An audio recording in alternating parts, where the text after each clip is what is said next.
It is Friday evening. You walk into the grocery store, and the seafood case is glowing. Rows of salmon on crushed ice, orange and pink under the white lights. $12, $14, $16 a pound. Tonight you have decided you are going to make sushi at home. You have watched the videos. You have the rice, the vinegar, the soy sauce, the little bamboo mat, the sheets of nori waiting in the cupboard. All that is missing is the fish. And so you stand in front of that case, and you realize you have no idea what you are looking at. Every fillet looks the same to you. The young man behind the counter is friendly, but he was stocking cereal last month, and when you ask him which one is freshest, he says they all came in this week. So you do what everyone does. You point at the brightest orange one, because bright must mean fresh. You watch him wrap it in white paper, and you carry it home, feeling like a person who is about to do something special. That night, you cut it into slices, the way you saw the chef do it on the screen. The slices do not look like his slices. They tear a little. They sit loose on the rice. You call your family to the table anyway because it is your first time, and first times are allowed to be imperfect. And then comes the first bite.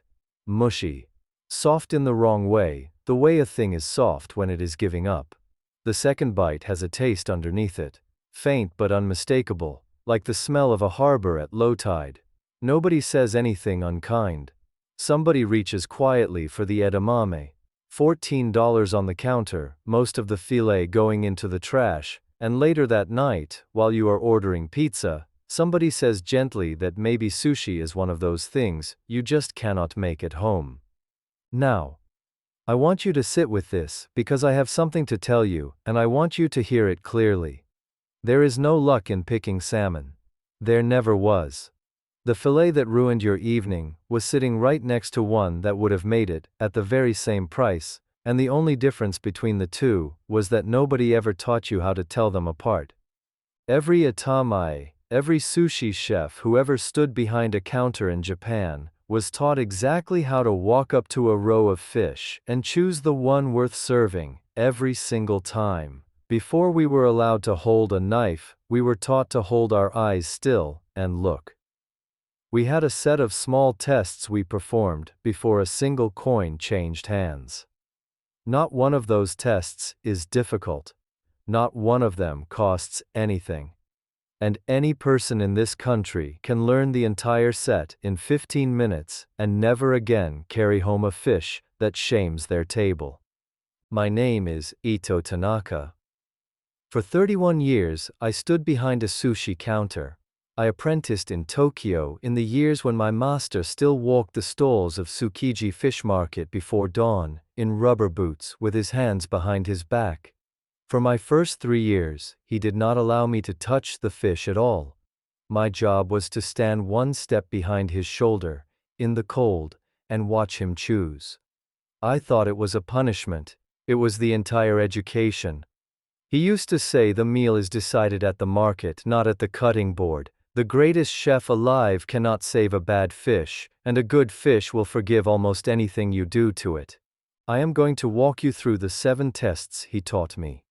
The same 7 I performed every morning of my working life, and the same 7 I still perform at an ordinary American supermarket, because the fish does not know what store it is lying in, and it answers the same questions everywhere. The gaps, the fat lines, the color, the liquid, the spring, the smell, and the question. The complete old checklist for finding a perfect piece of salmon in an ordinary fish case.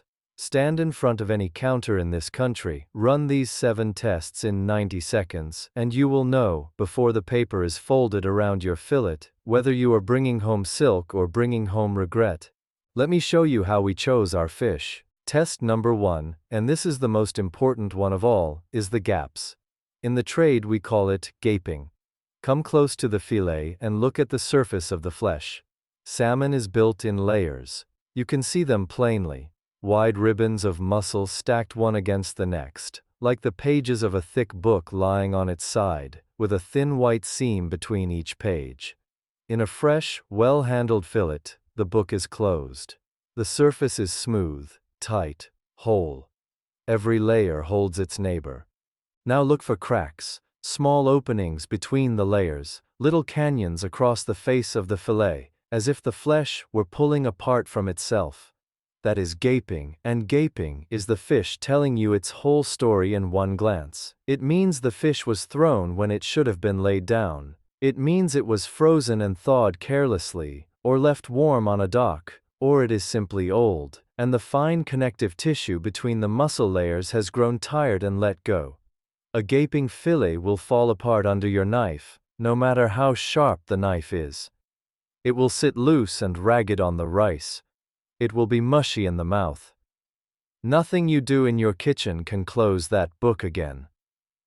This is the test the professional buyers do first, and often it is the only one they need. My master could walk past 20 fillets and never once look at a price tag. He was reading the gaps.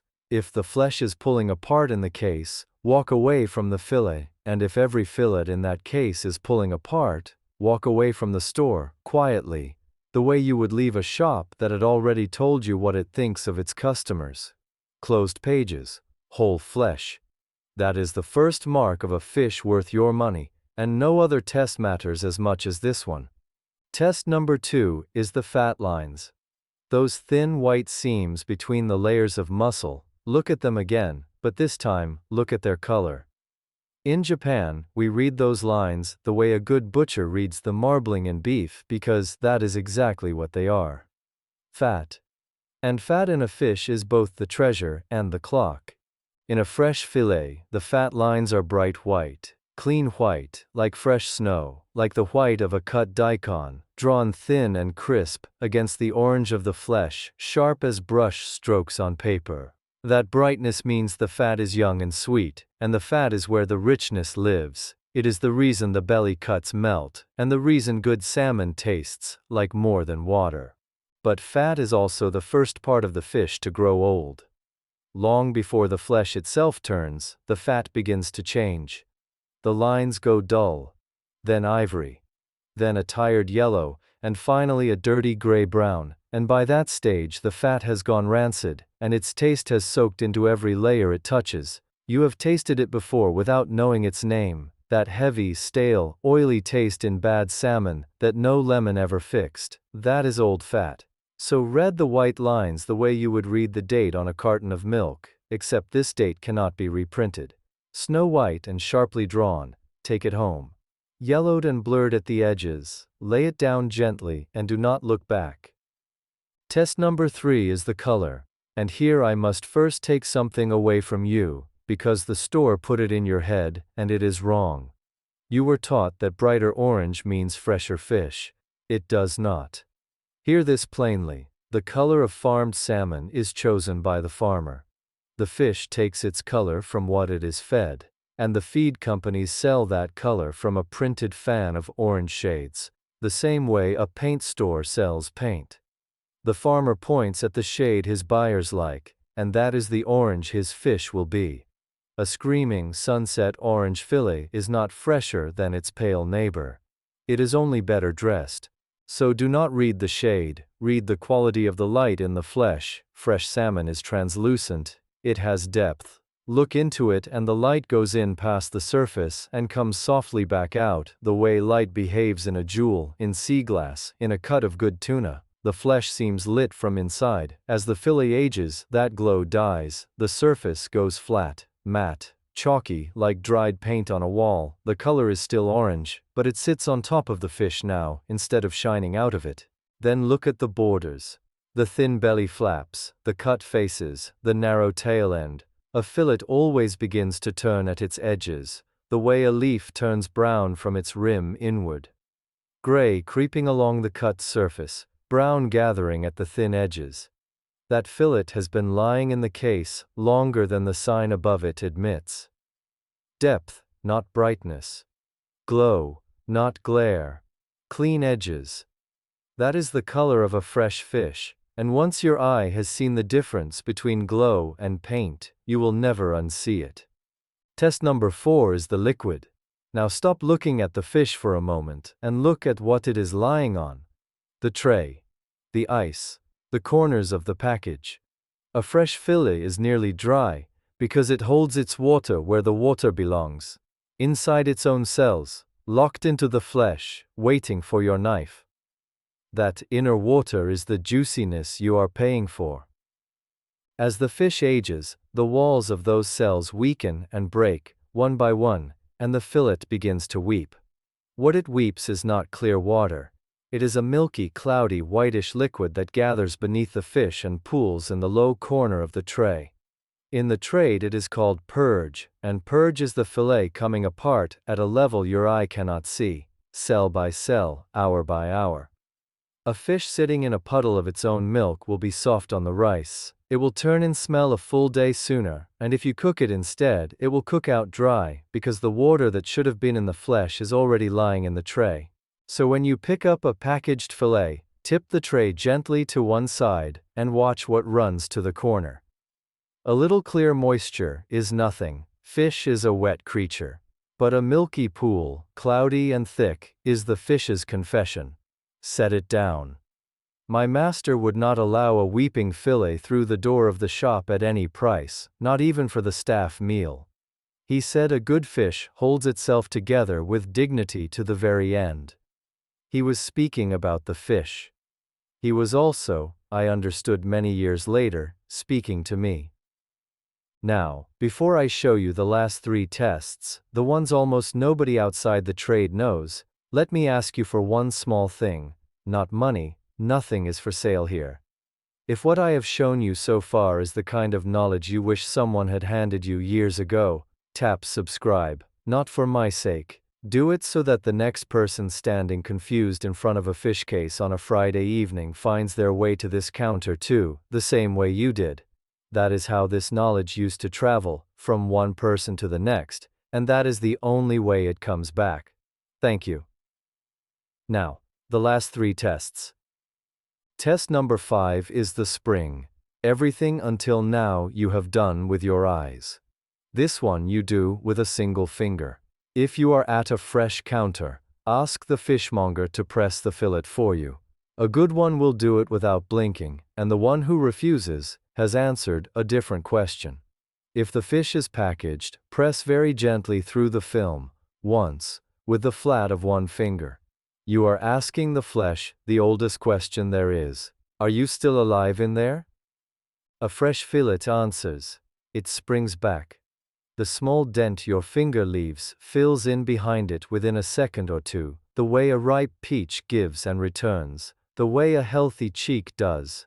That spring is the muscle protein still holding its structure, still braided tight, still full of its own water. It is the same firmness you will feel later under the knife, and later still in the mouth. That clean, dense, silken resistance that good raw salmon has. An old fillet does not answer. Your finger leaves its mark, and the mark stays, pressed into the flesh like a thumbprint in cold clay. And flesh that feels loose under the film.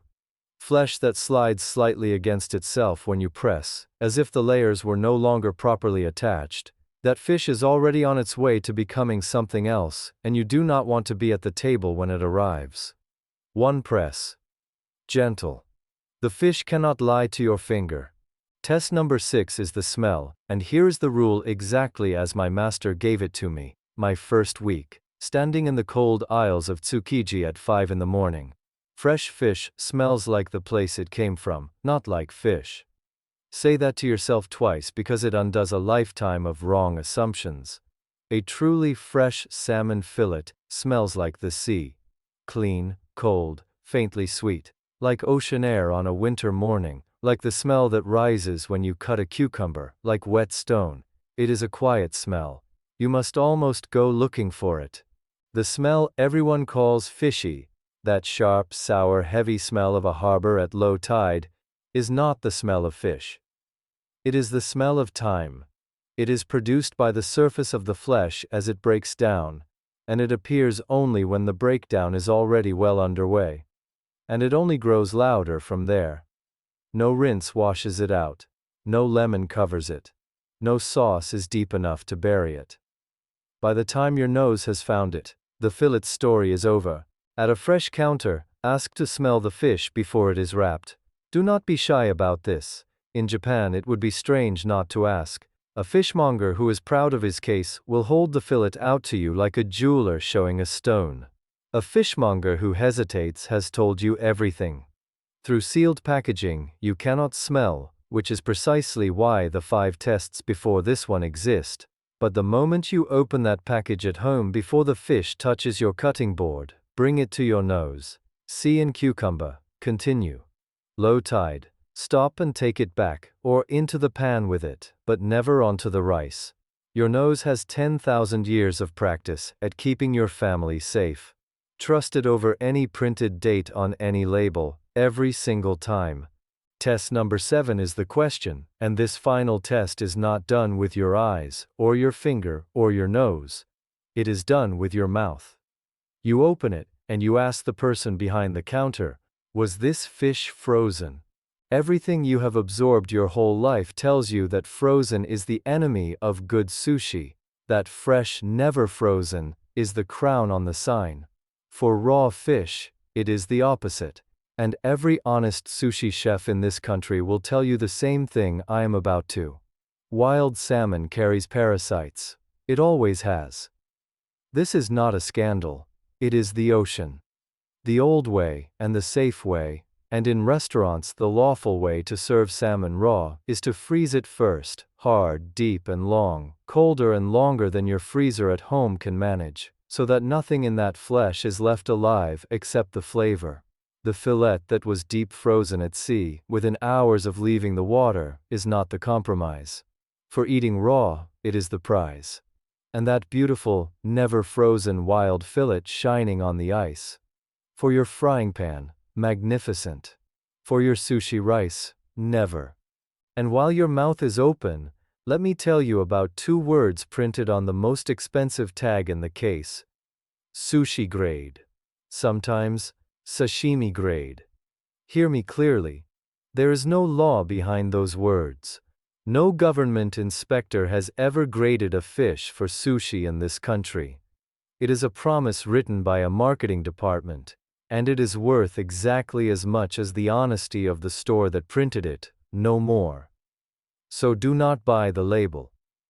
Ask the question behind the label. Was it frozen? How? When? Is it farmed or wild?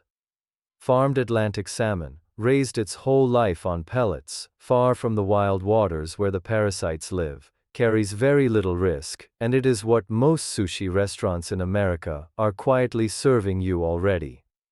Deep frozen wild salmon, properly handled, is the old way and a fine way. And if you cannot get a straight answer to a straight question, then tonight you sear that fillet in a hot pan with a little salt, and it will be delicious, and you will make your sushi another day, from a store that answers. A careful cook is never once ashamed of cooking. Now I want to take a moment, because this is where it all comes together. Look at what you now carry with you. 7 small tests, each one taking a few seconds. The gaps. A closed book. Whole flesh. No canyons pulling open. The fat lines, snow-white brush strokes, never yellow, never blurred. The color, a glow with depth inside it, not a bright coat of paint, and clean edges with no gray creeping in. The liquid, a dry tray when you tip it, never a milky pool. The spring, flesh that answers your finger and rises back. The smell, the sea and the cucumber, never the low tide. And the question, was it frozen? Because for raw fish, properly frozen is not the compromise. It is the standard. 90 seconds. That is all the 7 tests take once your eye knows the way, and with those 90 seconds, you will do something almost nobody else in that store can do. You will walk straight past the brightest, most sunset orange fillet in the case, the one that is weeping into its tray, the one everyone else chooses precisely because it shouts the loudest, and you will pick up the quiet one lying in the corner. Tight, glowing, snow-lined, dry, springing back under your finger, smelling of a cold morning by the water. The one the old buyers at Tsukiji would have chosen, without ever glancing at the price. And here's what I want you to understand about why nobody ever taught you this. There is no money in teaching you how to pick fish. The store does not profit from a careful shopper. The gaping fillet and the perfect one sell for the same $14 a pound, for as long as you cannot tell them apart, and the moment shoppers learn to tell them apart, half the case sits unsold until closing. Nobody runs a commercial about purge in the tray. The words, sushi grade, sell more fish than the truth ever could.